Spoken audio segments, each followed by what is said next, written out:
Bismillahirrahmanirrahim. Assalamualaikum warahmatullahi wabarakatuh. Alhamdulillahirrabbilalamin. Allahumma salli ala Sayyidina Muhammadin wa ala alihi wa sahbihi wa salim ajmain. Alhamdulillah, kami dari Yayasan Rubatul Khairat Kota Ternate di bawah pimpinan Al-Habib Abdurrahman bin Kamil As-Sagaf.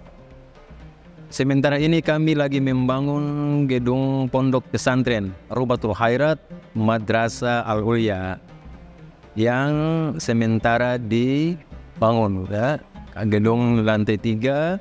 Kami sangat membutuhkan dana infak dan sedekah dari jamaah bapak-bapak dan ibu-ibu. Bagi yang mau berinfak untuk melanjutkan pembangunan gedung pondok pesantren, bisa ditransfer di rekening Bank Syariah Indonesia atas nama Yayasan Rubatul Khairat. Nomor rekening 723563956. Terima kasih.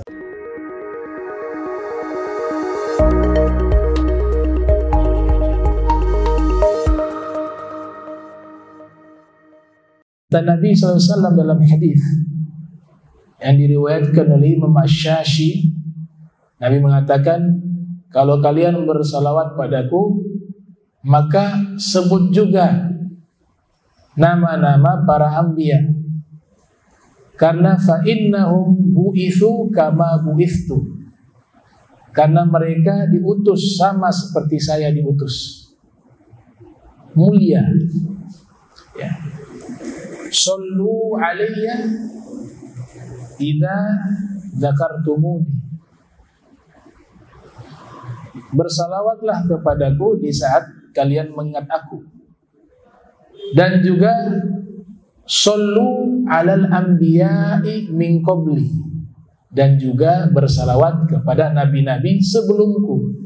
Fa innahum, karena sesungguhnya mereka qad bu'itsu, telah diutus oleh Allah, kama bu'ithtu, sebagaimana saya diutus oleh Allah.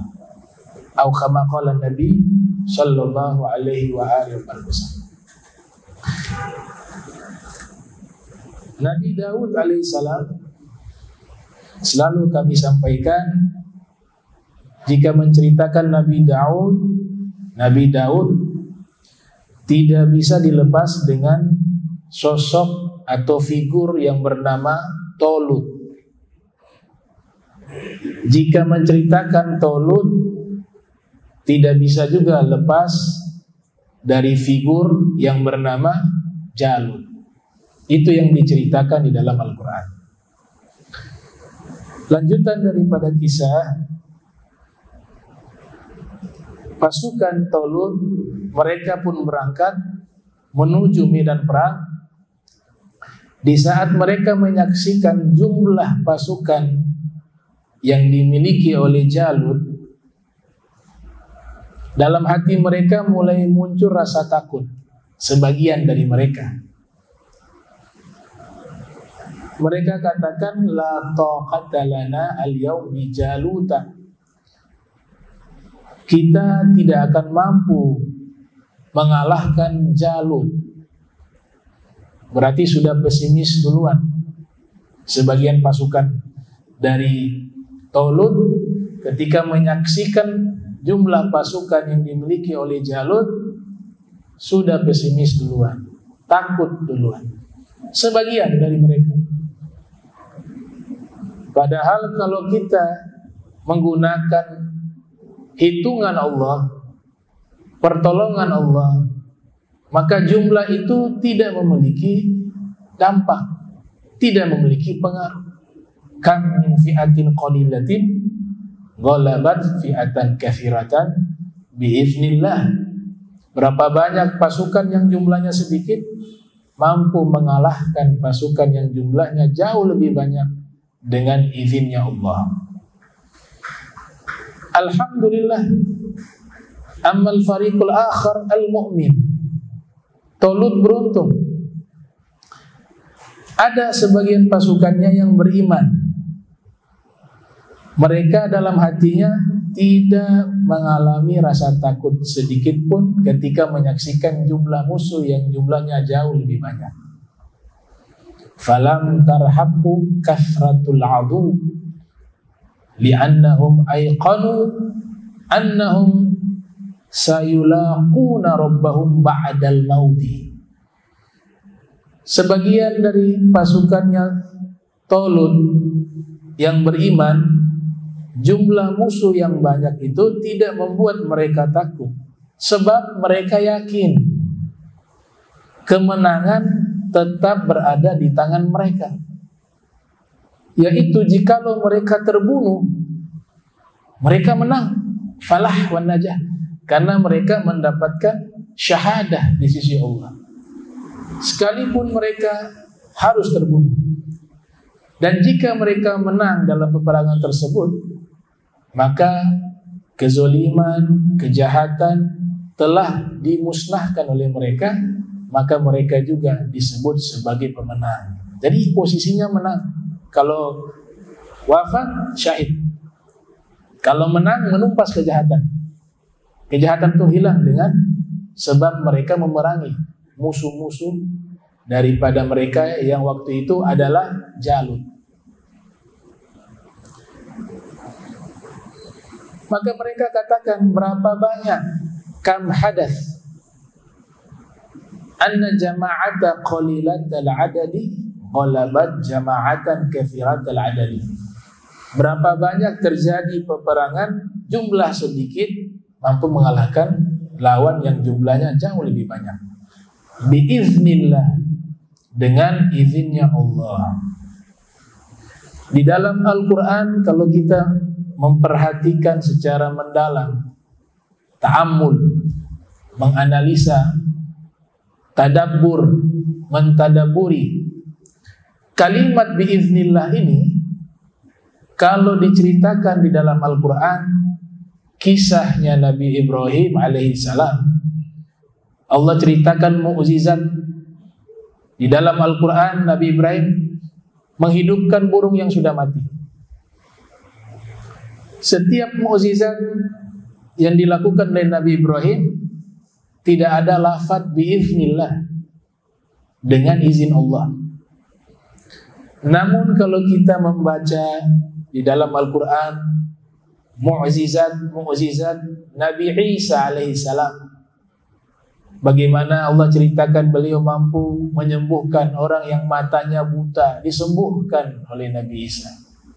Yang lepra, barokah Nabi Isa, sembuh dari penyakit lepra. Saat itu juga sembuh.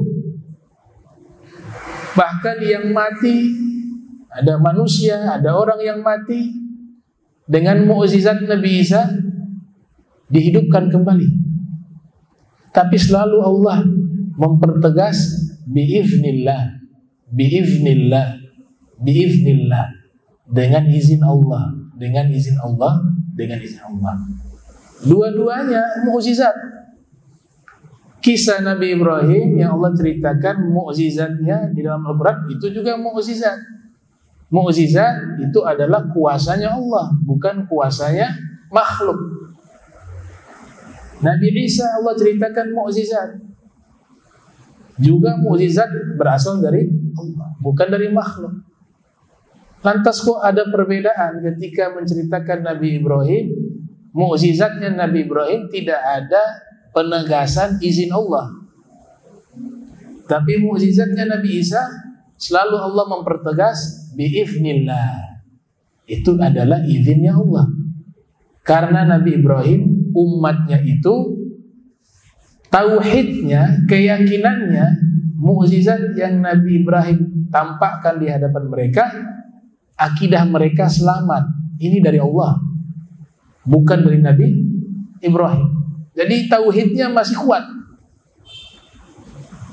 akidahnya masih selamat.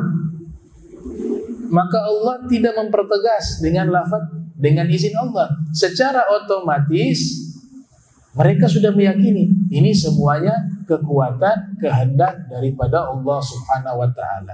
Masya Allah kan wa ma lam yasha' lam yakun. Innama amruhu idza arada syai'an ay yaqula lahu kun fayakun. mereka paham itu. Tapi Nabi Isa ada sekelompok pengikutnya sudah mulai menampakkan Nabi Isa ke posisi Tuhan, memposisikan Nabi Isa ke posisi itu Tuhan. Maka Allah mempertegas mukjizat yang luar biasa itu adalah izinnya Allah, bukan dari Nabi Isa alaihissalam, karena akidah mereka sudah mulai rusak.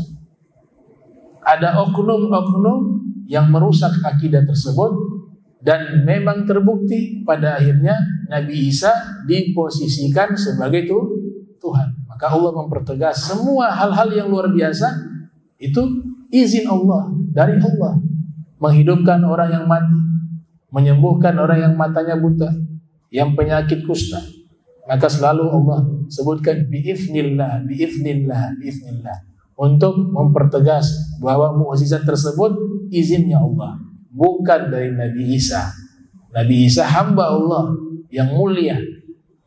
Karena sudah ada pemikiran-pemikiran bahwa Nabi Isa ini Tuhan. Nabi Ibrahim terselamatkan dari itu. Maka Allah tidak menggunakan lafaz biiznillah ketika berbicara mukjizatnya Nabi Ibrahim alaihissalam. Kemudian walamma kharaja al-mu'minun liqitali Jalut wa jaishihi ittajahu ila Allah dhari'ina. Tatkala orang-orang beriman dari pasukannya Talut, mereka keluar untuk berperang menghadapi Jalut beserta pasukannya, ittajahu ila Allah, mereka menyerahkan seluruh urusan ini kepada Allah, dhari'in, dengan penuh kerendahan hati. Kita kalau meminta kepada Allah harus punya keadaan dhari'in. Apa itu dhari'in? Melepaskan semua atribut yang kita miliki. Jabatan dilepas, ilmu dilepas, nasab dilepas, semua atribut-atribut duniawi yang membuat manusia merasa mulia itu ketika berdoa dilepas. Itu yang diajarkan di dalam Al-Quran. Disuruh berdoa kepada Allah tadarru'a.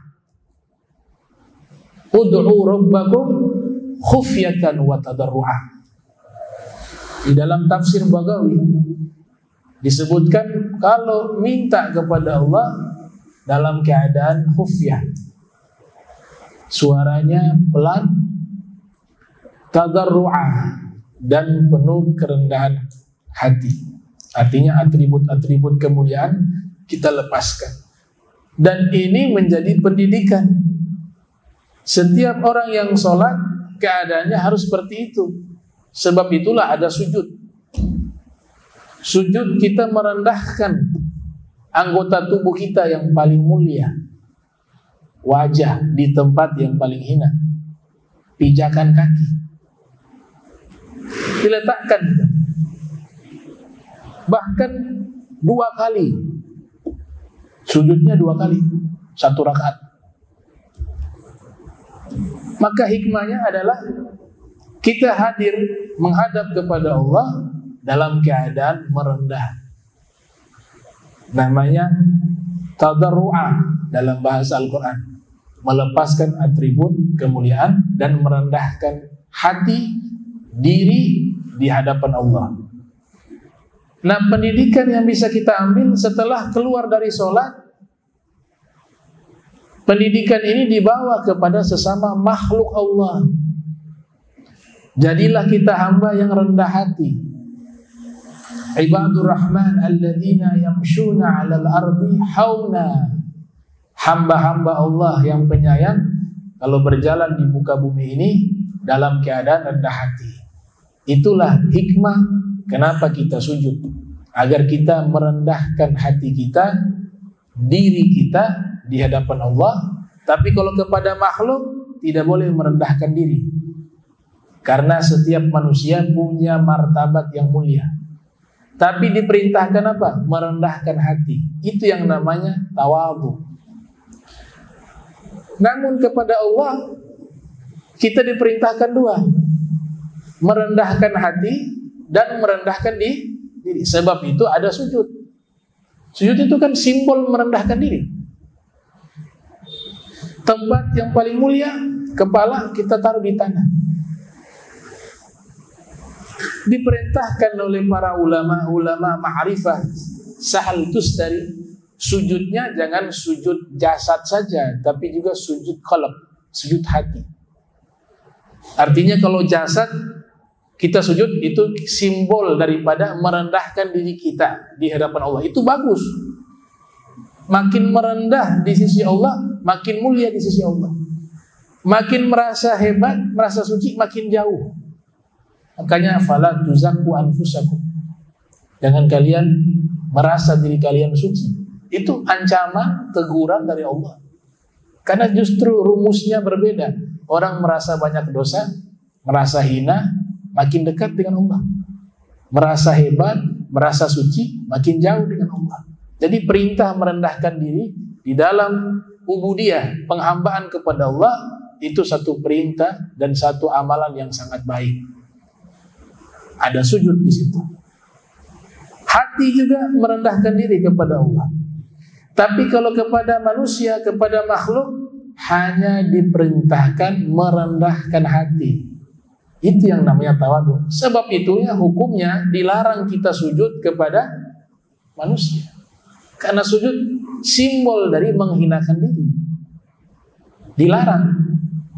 Al-Imam Ibnu Hajar Al-Haytami dalam kitabnya Al-I'lam Biqawatil Islam menyatakan hukum sujud kepada makhluk hukumnya berbeda-beda.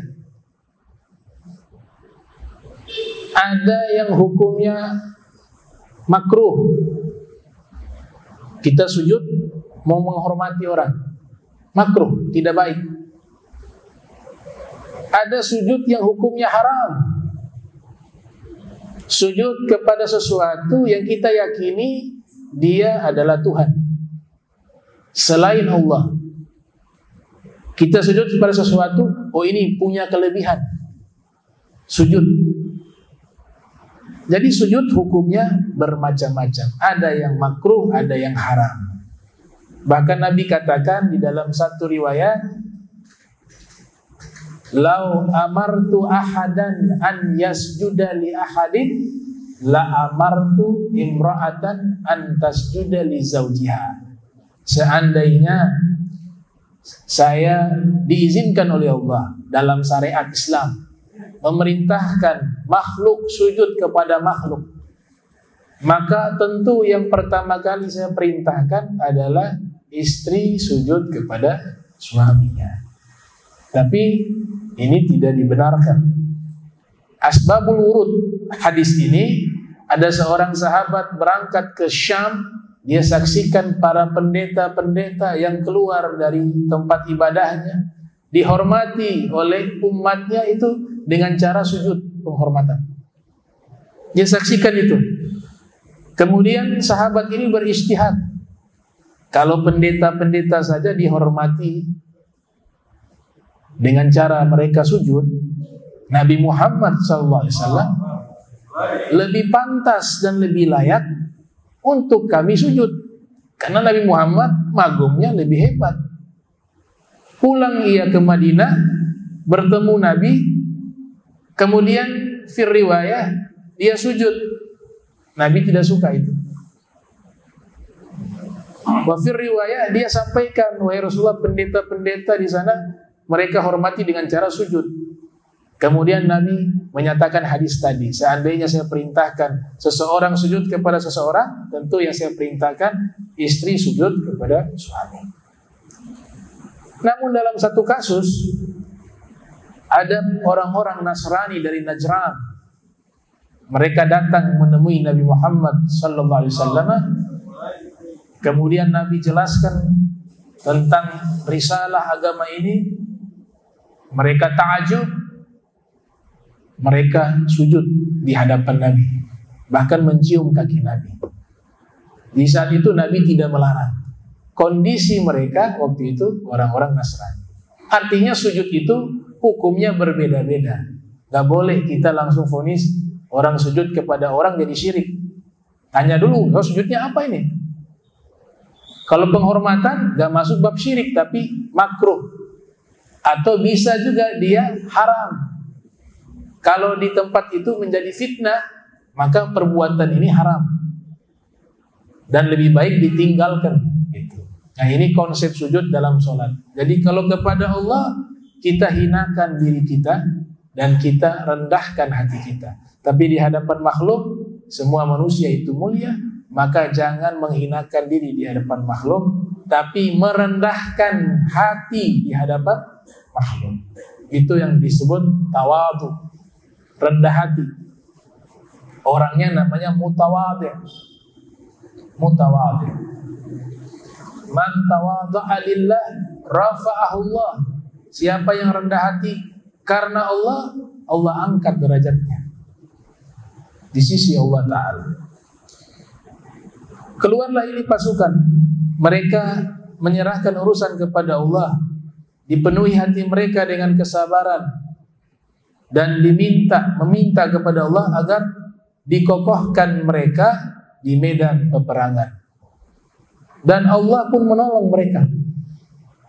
Jadi jangan lupa doa dalam situasi apapun. Jangan pernah lupa doa. Ad-doa silahul mu'min. Doa senjatanya orang beriman. Ad-doa mukhul ibadah.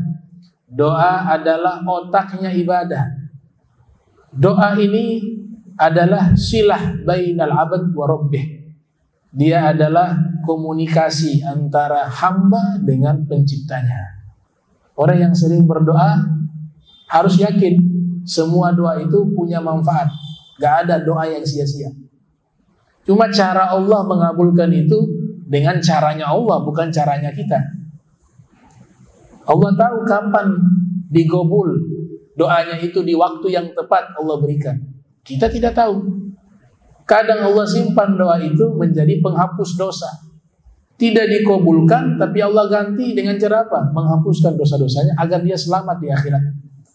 Ada kalanya doa itu disimpan oleh Allah, tidak dikabulkan di dunia, tapi Allah simpan di akhirat nanti sebagai pengangkat derajatnya. Banyak sekali cara Allah di dalam mengabulkan doa. Maka ayat dengan jelas dinyatakan di dalam Al-Quran, Ud'ullah, ya, Ud'uni, ayat, Ud'uni astajib lakum. Ini yang belajar ilmu nahu tahu nih. Ud'uni astajib lakum. Yang pertama itu tolak, permohonan, meminta. Setelahnya fi'il mudhari, astajib lakum, yang artinya jawab syarat. Dari doa tersebut yang kita pintakan kepada Allah, jawaban yang pasti adalah aku ijabah. Jadi kepastian doa itu, kepastian Allah mengijabahnya. Dan ini firman Allah Subhanahu wa ta'ala. Baik. Maka mereka berdoa kepada Allah, Allah menolong mereka. Fastajaba du'aahum wa nasrahum. Maka Allah mengijabah doa mereka dan menolong mereka. Wa qatala Daud Jaluta. Dan Nabi Daud berhasil membunuh Jalut. Jadi Nabi Daud waktu itu bukan sebagai pasukan, kebetulan ikut saja. Yang pasukan-pasukan ini ditantang duel, tidak ada yang berani menghadapi Jalut. Pertemuan lalu sudah dibahas. Jalut itu fisiknya 3,5 meter, badannya kekar, dan terkenal setiap duel tidak pernah kalah. Maka ditantang pasukan-pasukannya Talut, tidak ada satupun yang maju, takut.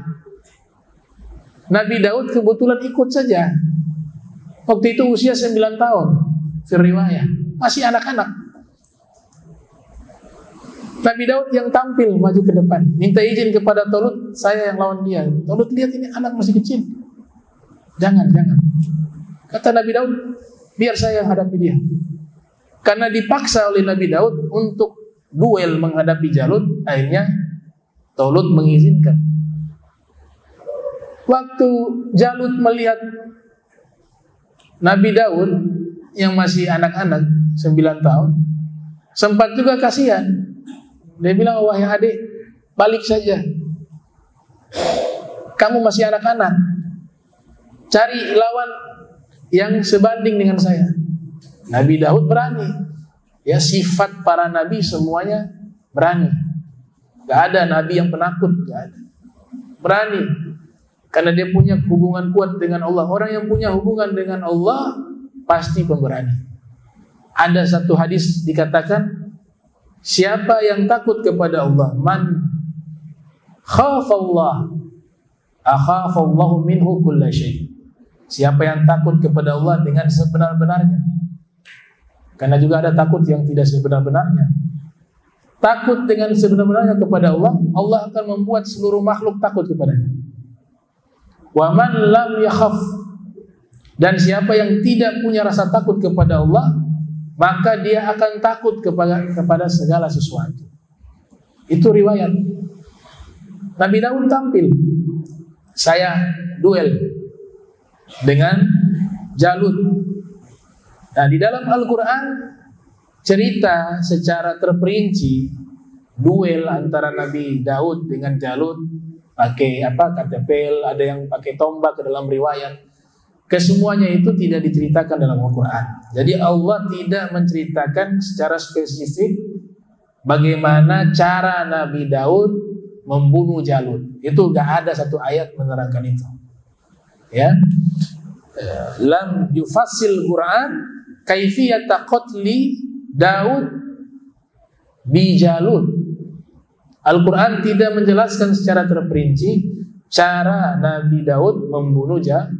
Kalau ada yang kita lihat pakai katapel, ya, atau ada juga riwayat pakai tombak, kemudian terjatuh, kepalanya dipotong, ya, disembelih, lehernya disembelih, diiris, dipotong, itu semua riwayat-riwayat Israiliyat yang ada di film-film tentang Nabi Daud. Itu semua bukan di dalam Al-Quran riwayatnya, juga bukan dari hadis Nabi Muhammad SAW, tapi itu adalah riwayat-riwayat Israiliyat. Itu dipastikan tuh, ya.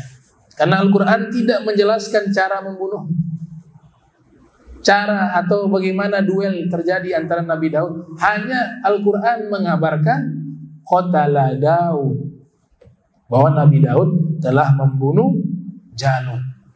Itu saja, tanpa dirincikan. Apakah Nabi kita Muhammad SAW mengetahui secara terperinci?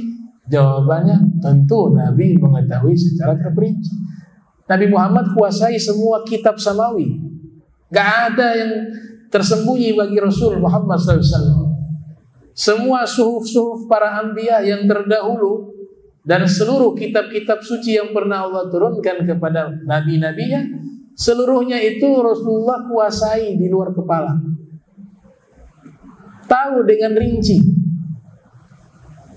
Dalam Al-Quran jelas Allah nyatakan, huwallazi ba'atha fil ummiyina rasulan minhum yatslu 'alaihim ayatihi wa yuzakkihim wa yu'allimuhumul kitaba wal hikmah.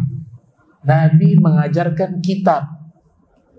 Gak disebut Al-Quran secara spesifik di situ. Kita pahami lafaz Al-Kitab kalau nisbat kepada Nabi Muhammad sallallahu alaihi wasallam, itu kita pastikan Al-Quran. Kitab Al-Quran. Tapi istilah ini kan sudah dirusak oleh oknum sebelum diutusnya Rasulullah Muhammad SAW. Makanya istilah kepada orang Islam lebih sering digunakan Ahlul Quran, bukan Ahlul Kitab. Pernah kita sebut ini ulama Ahlul Kitab. Tapi yang kita sebut ini ulama-ulama Ahlul Quran. Dalam hadis juga Nabi sebut Ahlul Quran. Dalam Al-Quran disebut Ahlul Zikir. Ulamanya disebut Ahlul Zikir. Selalu membedakan dengan istilah yang sudah dirusak. Padahal di ayat yang lain disebut Alkitab. Dzalikal kitabu la raiba fihi hudal lil muttaqin. Anzala 'alaikumul kitaba walladzi anzala 'alaikal kitaba. Dia Allah yang menurunkan kepadamu Alkitab. Tapi istilah ini tidak digunakan ahlul kitab karena terminologi ini sudah digunakan sebelumnya dan menyimpang. Makanya yang digunakan ahlul dzikr, ahlul Quran. Nabi SAW mengetahui semua kitab-kitab samawi, suhuf-suhuf seluruhnya Nabi faham. Bukan hanya Al-Quran. Salah satu dalilnya adalah firman Allah Ta'ala, lam yakunil ladhina kafaru min ahlil kitabi wal musyrikina munfakina hatta ta'tiyahumul rasulun minallahi yatlu suhufan mutahhar fiha kutubun qayyimah. Saya terjemahkan. Ada seorang rasul membacakan ayat-ayat suci. Rasulun minallah. Yang dimaksud rasulun minallah adalah Nabi Muhammad SAW. Yatlu suhufan mutahhar. Beliau membacakan lembaran-lembaran suci. Lembaran-lembaran itu Allah berikan kepada nabi-nabi sebelumnya. Suhuf, makanya suhuf Ibrahim, suhufnya Nabi Musa, suhuf Ibrahim wa Musa, suhuf-suhufnya Nabi Ibrahim, suhuf-suhufnya Nabi Musa. Suhuf artinya lembaran-lembaran. Nabi Sis bin Adam juga diberikan suhuf. Jadi Nabi membacakan seluruh suhuf-suhuf yang suci. Nabi bacakan karena Nabi faham, Nabi tahu, Nabi sampaikan informasi yang benar terkait suhuf-suhuf para anbiya terdahulu. Ditambah lagi lanjutannya, kutubun qayyimah. Saya mau tanya, kutub itu bentuk jamak atau mufrad? Bentuk jamak. Kalau kitab satu, kitabun. Kalau kitab dua, kitabani atau kitabaini. Tapi ketika Allah Ta'ala menyebutkan Nabi Muhammad SAW juga membaca suhuf-suhuf yang di dalamnya juga ada kitab-kitab, berarti lebih dari satu. Artinya apa? Semua kitab-kitab suci yang pernah Allah turunkan, Nabi Muhammad SAW memahami seluruhnya secara terperinci, secara detail, dan bahkan hafal semuanya. Hafal semua. Makanya kutubun qayyimah. Cuman kenapa Nabi tidak ceritakan riwayat yang secara terperinci cara membunuhnya Nabi Daud kepada Jalut? Yang pertama, hadis-hadis Nabi ini dalam sejarah banyak ditulis oleh ulama-ulama sebelumnya. Tapi di abad 6 Hijriah ada invasi bangsa Mongol, menghancurkan perpustakaan peninggalan para ulama, karya-karya mereka juga dirusak. Jadi ada hadis-hadis yang maktub, tertulis, ada yang manqul, tidak tertulis tapi diriwayatkan dari guru ke guru, dan ada yang dia mastur, tersirat. Nah, mungkin riwayat-riwayat tersebut masuk kepada riwayat hadis yang dirusak, yang dibakar oleh bangsa Mongol di zaman itu. Dan kitab ulama sangat banyak yang mafqud, yang tidak ada di zaman kita. Tapi di zaman itu banyak mereka mengarang kitab. Imam Kisai punya kitab juga banyak yang tidak sampai kepada kita. Imam Ghazali juga banyak kitabnya yang tidak sampai kepada kita, karena termasuk kitab-kitab yang dirusak, yang dihancurkan oleh bangsa Mongol. Atau mungkin kemungkinan alasan kedua, kenapa Nabi tidak ceritakan secara spesifik tentang cara membunuhnya, ya. Nabi Daud membunuh Jalut karena tidak penting masalah itu. Bukan itu tujuannya. Agama ini yang dibawa oleh para nabi rahmat. Itu bukan untuk saling membunuh, akan tetapi itu kondisi pada waktu itu memang seperti itu, terpaksa, sehingga tidak disebutkan secara terperinci di dalam Al-Quran dan juga tidak disebutkan secara terperinci di dalam hadis sahih Nabi Muhammad SAW. Yang ada riwayat Israiliyat. Riwayat Israiliyat ada yang benar jika sesuai dengan kabar yang ada dalam Al-Quran dan dalam hadis Nabi. Ada juga yang menyimpang, yang palsu ada. Bahkan ada yang bertentangan dengan ajaran Islam. Nah, ini sudah ditarjih, sudah diseleksi oleh para ulama kaidah-kaidahnya untuk kita hati-hati kalau mengambil riwayat dari riwayat Israiliyat. Tapi hukumnya gak ada masalah selama dia tidak bertentangan dengan riwayat-riwayat yang sahih dan tidak bertentangan dengan ajaran Islam dan juga didukung dengan informasi-informasi yang valid dari agama Islam, baik itu Al-Quran maupun hadis Nabi Muhammad sallallahu alaihi wasallam. Hadithu an Bani Israil wala haraj atau fala haraj atau kama qala Nabi sallallahu alaihi wasallam. Riwayatkanlah riwayat-riwayat dari Bani Israil, tidak mengapa kata Nabi, dengan syarat tadi, ya, ketentuan tadi. Cuma lebih aman kita hindari, kita punya riwayat lengkap sebenarnya. Kalau ada yang tidak diterangkan tidak penting. Kalau yang penting-penting pasti diterangkan. Kalau tidak diterangkan tidak penting. Walhasil Nabi Daud berhasil membunuh Jalut, terbunuhlah Jalut. Kemudian ini cerita Allah Subhanahu wa taala abadikan di surat Al-Baqarah, ya, mulai dari ayat 249 sampai ayat 251. Itu cerita bagaimana Nabi Daud berhasil membunuh Jalut, ya. Falamma jawazahu huwa walladzina amanu ma'ahu qalu la taqata lana al-yawm bi Jalut wa junudihi qala alladzina yadhunnuna annahum mulaqullah kam min fi'atin qalilatin ghalabat fi'atan katsiratan bi idznillah wallahu ma'as sabirin.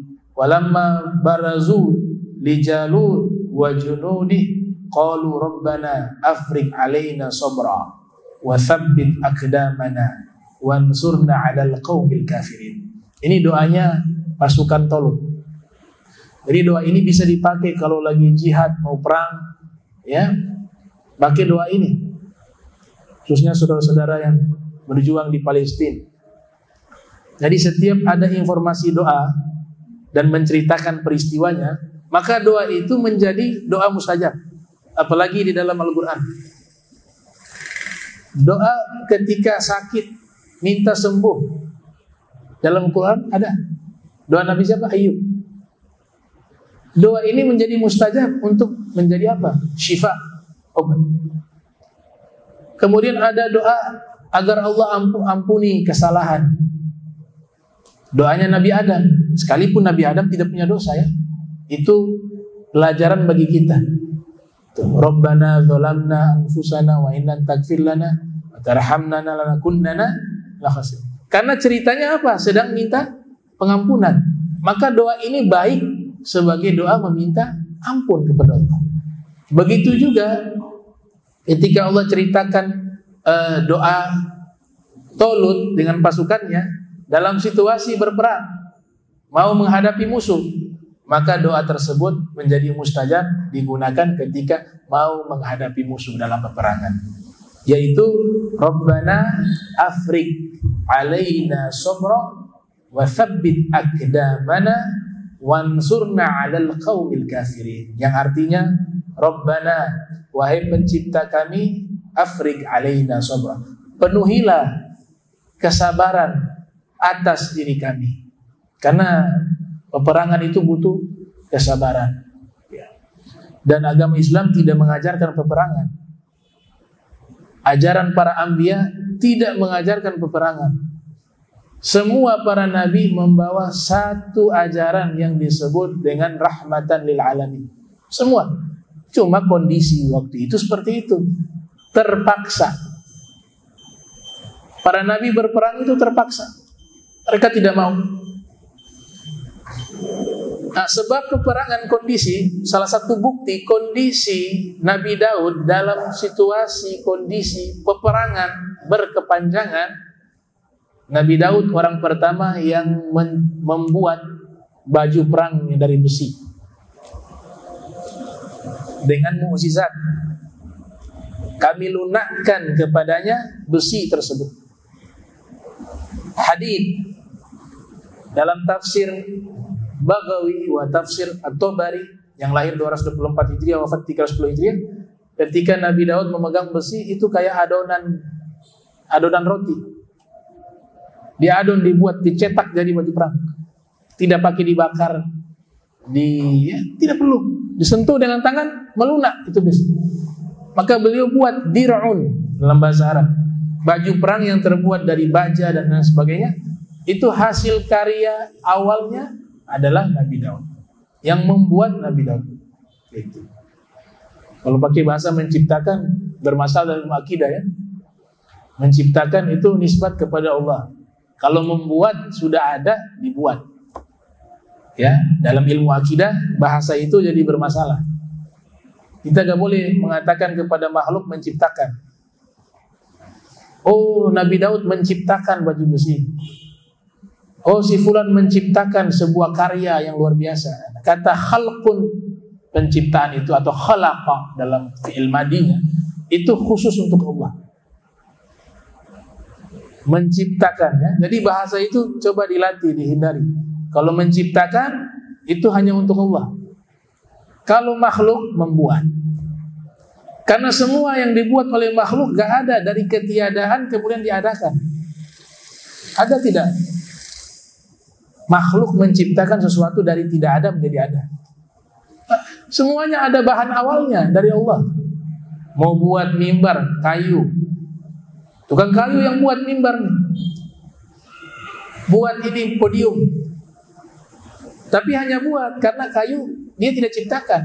Ambil juga dari alam. Nah, siapa yang menciptakan kayu? Allah. Ini bangunan begitu juga. Mau bangun masjid, mau bangun rumah, ada pasir, ada batu. Dia ciptakan nggak bangunan ini? Tidak. Dibuat karena dia tidak menciptakan batu. Dia tidak bisa menciptakan pasir. Dia hanya mengambil bahan yang sudah ada, kemudian dibuat.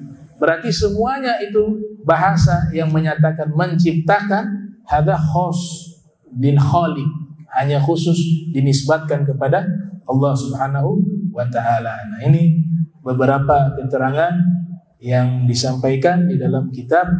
Mudah-mudahan sehat semuanya, bisa bertemu lagi di pertemuan berikut. Kita tutup dengan membaca doa kafaratul majlis. Subhanaka bihamdika asyhadu an la ilaha illa anta astaghfiruka wa atubu ilaik. Wa sallallahu ala sayyidina Muhammadin wa ala alihi wa sahbihi wa baraka wasallam. Wa lafu minkum wassalamu alaikum warahmatullahi wabarakatuh.